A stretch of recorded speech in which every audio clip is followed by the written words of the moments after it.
ओम शांति। आज 31 जुलाई 2024 आज की साकार मुरली के अनमोल मधुर महावाक्य सुनेंगे। मीठे मीठे बाबा के मीठे बच्चे, तुम्हें अपना टाइम वेस्ट नहीं करना है। तुम्हें अपना टाइम वेस्ट नहीं करना है। अंदर में नॉलेज का सिमरन करते रहो तो निंद्रा जीत बन जाएंगे। उबासी आदि नहीं आएगी। आज की मुरली का प्रश्न है, तुम बच्चे बाप पर फिदा क्यों हुए हो? फिदा होने का अर्थ क्या है? उत्तर है, बाबा कहते फिदा होना अर्थात बाप की याद में समा जाना। जब याद में समा जाते हो तो आत्मा रूपी बैटरी चार्ज हो जाती है। आत्मा रूपी बैटरी निराकार बाप से जुटती है तो बैटरी चार्ज हो जाती है। विकर्म विनाश हो जाते हैं, कमाई जमा हो जाती है। ओम शांति। रूहानी बाप बैठ रूहानी बच्चों को समझाते हैं। अब यहाँ तुम शरीर के साथ बैठे हो, जानते हो मृत्यु लोक में यह अंतिम शरीर है। फिर क्या होगा? फिर बाप के साथ शांति धाम में इकट्ठे होंगे। यह शरीर नहीं होगा, यह शरीर नहीं होगा। फिर स्वर्ग में आएंगे तो नंबरवार पुरुषार्थ अनुसार। बाबा कहते स्वर्ग में आएंगे तो नंबरवार पुरुषार्थ अनुसार। सब तो इकट्ठे नहीं आएंगे। यह राजधानी स्थापन हो रही है। बाबा कहते जैसे बाप शांति का सुख का सागर है, बच्चों को भी ऐसा शांति का सुख का सागर बना रहे हैं। फिर जाकर शांति धाम में विराजमान होना है तो बाप को घर और सुख धाम को याद करना है। यहाँ तुम जितना जितना इस अवस्था में बैठते हो, तुम्हारे जन्म जन्मांतर के पाप भस्म होते हैं।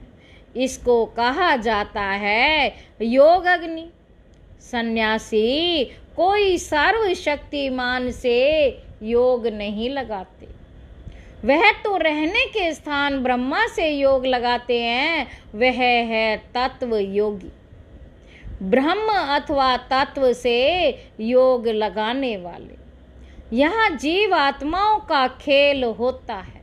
बाबा कहते वहाँ स्वीट होम में सिर्फ आत्माएं रहती हैं। उस स्वीट होम में जाने के लिए सारी दुनिया पुरुषार्थ करती है। सन्यासी भी कहते हैं हम ब्रह्म में लीन हो जाएं। ऐसा नहीं कहते हम ब्रह्म में जाकर निवास करें। यह तो तुम बच्चे अब समझ गए हो। बाबा कहते भक्ति मार्ग में कितनी खिट सुनते रहते हैं। यहाँ तो बाप आकर सिर्फ 2 अक्षर ही समझाते हैं। जैसे मंत्र जपते हैं ना, कोई गुरु को याद करते हैं, कोई किसी को याद करते हैं, स्टूडेंट टीचर को याद करते हैं। अभी तुम बच्चों को सिर्फ बाप और घर की याद है। अभी तुम बच्चों को सिर्फ बाप और घर ही याद है। बाप से तुम वर्षा लेते हो शांति धाम और सुख धाम का, वही दिल में याद रहता है। मुख से कुछ बोलना नहीं। बाबा कहते बुद्धि से तुम जानते हो शांति धाम के बाद है सुख धाम। हम पहले मुक्ति में फिर जीवन मुक्ति में जाएंगे। मुक्ति जीवन मुक्ति दाता एक ही बाप है। बाप बच्चों को बार बार समझाते टाइम वेस्ट नहीं करना चाहिए, टाइम वेस्ट नहीं करना चाहिए। जन्म जन्मांतर के पापों का बोझा सिर पर है। इस जन्म के पापों आदि की तो स्मृति रहती है। सतयुग में ये बातें होती नहीं। यहाँ बच्चे जानते हैं जन्म जन्मांतर के पापों का बोझा है नंबर 1 है काम बेकार का, बेकर्म जो जन्म जन्मांतर करते आए, जन्म जन्मांतर करते आए हो और बाप की निंदा भी बहुत की है। बाप जो सर्व को सदगति देते, उनकी कितनी निंदा की है, ये सब ध्यान में रखना है। अब जितना हो सके बाप को याद करने का पुरुषार्थ करना है। वास्तव में वह सतगुरु कहा जाता है, गुरु भी नहीं। वह गुरु का कोई अर्थ ही नहीं। वह सतगुरु जीवन मुक्ति वही देते हैं ना। वे गुरु तो अनेक हैं, यह है एक सतगुरु। तुम लोगों ने गुरु तो बहुत किए हैं, हर जन्म में 2-4 गुरु करते हैं। गुरु करके फिर और स्थान पर जाते हैं, शायद यहाँ से अच्छा रास्ता मिल जाए। ट्रायल करते रहते हैं और गुरुओं से। बाबा कहते परंतु मिलता कुछ भी नहीं। अभी तुम बच्चे जानते हो यहाँ तो रहना ही नहीं है, सबको जाना है शांति धाम। बाप तुम्हारे निमंत्रण पर आए हैं, शिव बाबा तुम्हारे निमंत्रण पर आए हैं, तुमको याद दिलाते हैं। तुमने हमको कहा है कि आओ हमको पतित से पावन बनाओ। पावन शांति धाम भी है, सुख धाम भी है। बुलाते हैं हमको घर ले जाओ। घर सबको याद है, आत्मा फट से कहेगी हमारा निवास स्थान परम धाम है। परम पिता परमात्मा भी परम धाम में रहते हैं, हम भी परम धाम में रहते हैं। बाबा कहते अब बाप ने समझाया है, तुम पर बृहस्पति की दशा बैठी हुई है। यह है बेहद की बात, बेहद की दशा सब पर बैठी है। चक्र फिरता रहता है, हम ही सुख से दुख में, फिर दुख से सुख में आते हैं। शांति धाम, सुख धाम, फिर ये है दुख धाम। यह भी अब तुम बच्चे समझते हो, मनुष्यों की तो वृद्धि में नहीं बैठता, मनुष्यों की बुद्धि में नहीं बैठता। अभी बाप जीते जी मरना सिखला रहे हैं, परवाने क्षमा पर फिदा हो जाते हैं।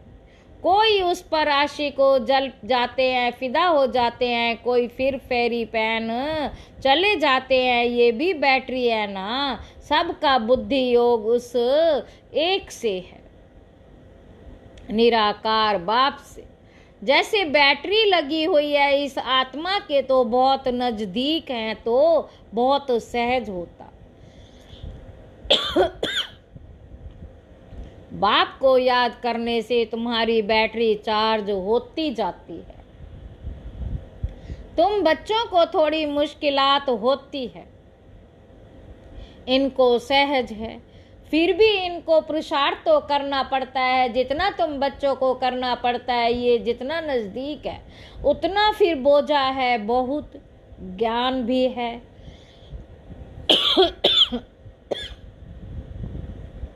जिनके माथे मामला, इनके ऊपर तो बहुत मामले हैं ना। बाप तो है ही संपूर्ण, इनको संपूर्ण बनना है, इनको सबकी देख रेख बहुत करनी पड़ती है। भल दोनों इकट्ठे हैं तो भी ख्याल तो होता है ना। बच्चियों पर कितनी मार पड़ती है, तो जैसे कि दुख होता है, कर्मातीत अवस्था तो पिछाड़ी में होगी, तब तक ख्याल होता है। बच्चियों की चिट्ठी नहीं आती है तो भी ख्याल होता है। बीमार तो नहीं है, सर्विस का समाचार आने से बाप जरूर उनको याद करेंगे। बाबा कहे इस तन से सर्विस करते हैं, बाबा इस तन से सर्विस करते हैं। कभी मुरली थोड़ी चलती है, यूं तो भल 2-4 रोज मुरली ना भी आए, तुम्हारे पास पॉइंट रहती है। तुमको भी अपनी डायरी देखनी चाहिए, बेच पर भी तुम अच्छा समझा सकते हो। अब आदि अनादि आदि सनातन देवी देवता धर्म था। जब आदि सनातन देवी देवता धर्म था तो और कोई धर्म नहीं था। झाड़ भी जरूर साथ में होना चाहिए। वैरायटी धर्मों का राज समझाना चाहिए। बाबा कहते पहले पहले एक अद्वैत धर्म था। विश्व में शांति सुख पवित्रता थी। बाप से ही वर्षा मिलता है, क्योंकि बाप शांति का सागर सुख का सागर है ना। आगे तुम भी कुछ नहीं जानते थे। अब जैसे बाप की बुद्धि में ये सब है, ऐसे तुम भी बनते हो सुख का शांति का सागर तुम भी बनते हो। अपना पोता मेल देखना है, किस बात में कमी है। मैं बरोबर प्रेम का सागर हूँ, कोई ऐसी चलन तो नहीं है जिससे कोई नाराज होता हो। अपने ऊपर नजर रखनी है। ऐसे नहीं समझना है कि बाबा आशीर्वाद करेंगे तो तुम यह बन जाएंगे। नहीं, बाप कहते हैं मैं ड्रामा अनुसार अपने समय पर आया हूँ। मेरा ये कल्प कल्प का प्रोग्राम है। ये ज्ञान दूसरा कोई दे ना सके। सत बाप सत टीचर सत गुरु एक ही है। यह भी पक्का निश्चय है तो तुम्हारी विजय है। इतने अनेक धर्म जो हैं उन सब का विनाश होना ही है। जब सतयुगी सूर्यवंशी घराना था, बाबा कहते जब सतयुगी सूर्यवंशी घराना था तो और दूसरा कोई घराना नहीं था। फिर भी ऐसे ही होगा। सारा दिन ऐसे ऐसे अपने से बातें करते रहो। ज्ञान की पॉइंट्स अंदर टपकनी चाहिए। खुशी रहनी चाहिए। बाप में नॉलेज है, वह तुमको अब मिल रही है, उसको धारण करना है। इसमें टाइम वेस्ट नहीं करना चाहिए। रात को भी टाइम मिलता है। देखते हैं आत्मा ऑर्गन्स से काम करते करते थक गई है तो फिर सो जाती है। बाप तुम्हारी भक्ति मार्ग की सब थक दूर कर अथक बना देते। बाप तुम्हारी भक्ति मार्ग की सब थक दूर कर अथक बना देते हैं। जैसे रात को आत्मा थक जाती है तो शरीर से अलग हो जाती है, जिसको नींद कहा जाता। सोता कौन है? आत्मा के साथ कर्मेंद्रियां भी सो जाती हैं। तो रात को सोते समय भी बाप को याद कर ऐसे ख्यालात करते सो जाना चाहिए। ऐसे ख्यालात करते सो जाना चाहिए। हो सकता है पिछाड़ी में रात दिन तुम नींद को जीतने वाले बन जाओ, फिर याद में ही रहेंगे, बहुत खुशी रहेगी। बाबा कहते 84 के चक्र को फिराते रहेंगे। उबासिवा पिन की झुटका आदि नहीं आएगी। नींद को जीतने वाले बच्चों, कमाई में कभी भी नींद नहीं करना है। जब ज्ञान में मस्त हो जाएंगे तब तुम्हारी अवस्था वह रहेगी। यहाँ तुम थोड़ा टाइम बैठते हो तो कभी उबासी या झुटका नहीं आना चाहिए। और तरफ अटेंशन जाने से फिर उबासी आएगी। बाबा कहते तुम बच्चों को ये भी ध्यान में रखना है कि हमको औरों को भी आप समान बनाना है। प्रजा तो चाहिए ना, नहीं तो राजा कैसे बनेंगे। धन दिए धन ना खुटे। दूसरे को समझाएंगे, दान देते रहेंगे तो कभी खुटेगा नहीं। नहीं तो जमा नहीं होगा। मनुष्य तो बहुत मनहूस भी होते। धन पर बहुत लड़ाई झगड़े हो पड़ते। या बाप कहते तुमको ये हम अविनाशी धन देता, तुमको हम यह अविनाशी धन देता हूँ, तो फिर तुम औरों को देते रहो। इसमें मनहूस नहीं बनना है। दान नहीं देते हैं तो गोया है नहीं। यह कमाई ऐसी है, इसमें लड़ाई आदि की बात ही नहीं। इसको कहा जाता है गुप्त। तुम हो इनकॉग्निटो वॉरियर्स। 5 विकारों के साथ तुम लड़ते हो। 5 विकारों के साथ तुम लड़ते हो। तुमको अननोन वॉरियर्स कहा जाता है। प्यादों का लश्कर बहुत होता है। यहाँ भी ऐसे है, प्रजा बहुत है, बाकी कैप्टन मेजर आदि सब हैं। तुम सेना हो उसमें भी नंबरवार है, बाबा समझेंगे यह कमांडर है, ये मेजर है, महारथी घुड़सवार है। महारथी घोड़ेसवार है ना, यह तो बाप जानते हैं, 3 प्रकार के समझाने वाले हैं। तुम व्यापार करते हो अविनाशी ज्ञान रत्नों का, जैसे वह भी व्यापार सिखलाते हैं। गुरु चला जाता है तो उसके पिछाड़ी चेले चलाते हैं ना, वह है स्थूल, यह फिर है सूक्ष्म। अनेक प्रकार के धर्म है, हर एक की अपनी अपनी मत है। तुम भी जाकर उन्हों का सुन सकते हो, वह लोग क्या सिखलाते क्या क्या सुनाते। बाप तो तुम्हें 84 के चक्र की कहानी समझाते। तुम बच्चों को ही बाप आकर वर्षा देते हैं। बाबा कहते यह ड्रामा में नोंद है, अभी कलयुग अंत तक ये आत्माएं आती रहती हैं, वृद्धि को पाती रहती हैं। जब तक बाप यहाँ है संख्या बढ़ती ही जाती, जब तक बाप यहाँ है संख्या बढ़ती ही जाती है। फिर इतने सब रहेंगे कहाँ, खाएंगे कहाँ, सब हिसाब रखना पड़ता है ना। वहाँ तो इतने मनुष्य होते ही नहीं, खाने वाले ही थोड़े, सबकी अपनी खेती रहती है, अनाज रख कर क्या करेंगे। वहाँ बरसात आदि के लिए यज्ञ आदि नहीं करने पड़ते जैसे यहाँ करते। अभी बाप ने यज्ञ रचा, सारी प्राणी सृष्टि यज्ञ में स्वाहा होनी है। यह है बेहद का यज्ञ, वे लोग हद के यज्ञ रचते। बरसात के लिए बरसात पड़ी तो खुशी हो गई, यज्ञ की सफलता हुई। नहीं होने से अनाज नहीं होगा, अकाल पड़ जाता है। भल यज्ञ आदि रचते हैं परंतु बारिश को नहीं पड़ना है, तो क्या कर सकते हैं। आफते तो सबानी है, मूसलधार बरसात, अर्थक्वेक, यह सब होना है। मूसलधार बरसात, अर्थक्वेक, यह सब होना है। ड्रामा के चक्र को तो तुम बच्चों ने समझा है, ये चक्र भी बहुत बड़ा होना चाहिए। एडवर्टाइजमेंट बड़े बड़े स्थानों में लगी हुई होगी तो बड़े बड़े लोग पढ़ेंगे, समझ जाएंगे कि हम बरोबर पुरुषोत्तम संगम युग है।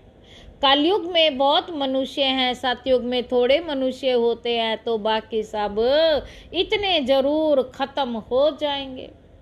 बाबा कहते शिव जयंती माना ही स्वर्ग जयंती, लक्ष्मी नारायण जयंती, बात तो बड़ी सहज है। शिव जयंती मनाई जाती है, वह है बेहद का बाप, उसने ही स्वर्ग की स्थापना की थी। कल की बात है, तुम स्वर्गवासी थे, यह तो बहुत सहज बात है। बच्चों को अच्छी रीति समझकर और समझाना है, खुशी में भी रहना है। अभी हम सदैव के लिए बीमारियों से छूटकर 100% हेल्दी वेल्दी बनते हैं, हेल्दी वेल्दी बनते हैं। बाकी थोड़ा समय है, भल कितने भी दुख मौत आदि होंगे, ये सब उस समय, तुम उस समय बहुत खुशी में रहेंगे। तुम जानते हो मौत तो होना है, फिकरात कोई नहीं होती। जो पक्के हैं वह कभी हाय हाय नहीं करेंगे। मनुष्य कोई का ऑपरेशन आदि देखते हैं तो चक्कर आ जाता है। अभी तो कितना बड़ा मौत होगा, तुम बच्चे समझते हो, ये सब तो होना ही है। गायन भी है, मिरवा मौत मलूक का शिकार, मिरवा मौत मलूक का शिकार। इस पुरानी दुनिया में तो बहुत दुख उठाया है, अब नई दुनिया में जाना है। अच्छा मीठे मीठे सिक्की लदे बच्चों प्रति माता पिता बाप दादा का याद प्यार और गुड मॉर्निंग। रूहानी बाप के रूहानी बच्चों को नमस्ते। हम रूहानी बच्चों के रूहानी बाप दादा को याद प्यार और गुड मॉर्निंग।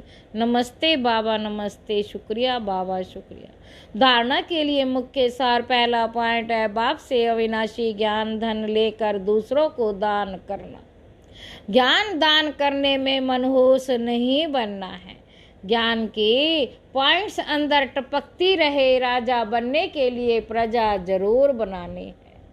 दूसरा पॉइंट है, अपना पोता मेल देखना है कि मैं बाप समान प्रेम का सागर बना हूँ।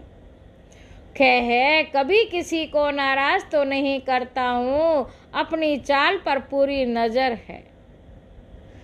आज की मुरली का वरदान है, ज्ञान के साथ गुणों का इमर्ज कर, ज्ञान के साथ गुणों का इमर्ज कर, सर्वगुण संपन्न बनने वाले गुण मूर्त भव। हर एक में ज्ञान बहुत है, लेकिन अब आवश्यकता है गुणों को इमर्ज करने की। इसलिए विशेष कर्म द्वारा गुणदाता बनो। संकल्प करो कि मुझे सदा गुणमूर्त बन, सबको गुणमूर्त बनाने का कर्तव्य में तत्पर रहना है। इससे व्यर्थ देखने, सुनने व करने की फुर्सत नहीं मिलेगी।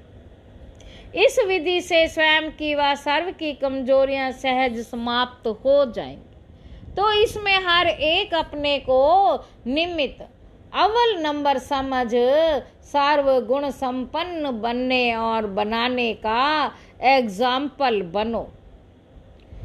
स्लोगन है, मनसा द्वारा योगदान, मनसा द्वारा योगदान, वाचा द्वारा ज्ञान दान और कर्मणा द्वारा गुणों का दान करो। कर्मणा द्वारा गुणों का दान करो। अच्छा, ओम शांति।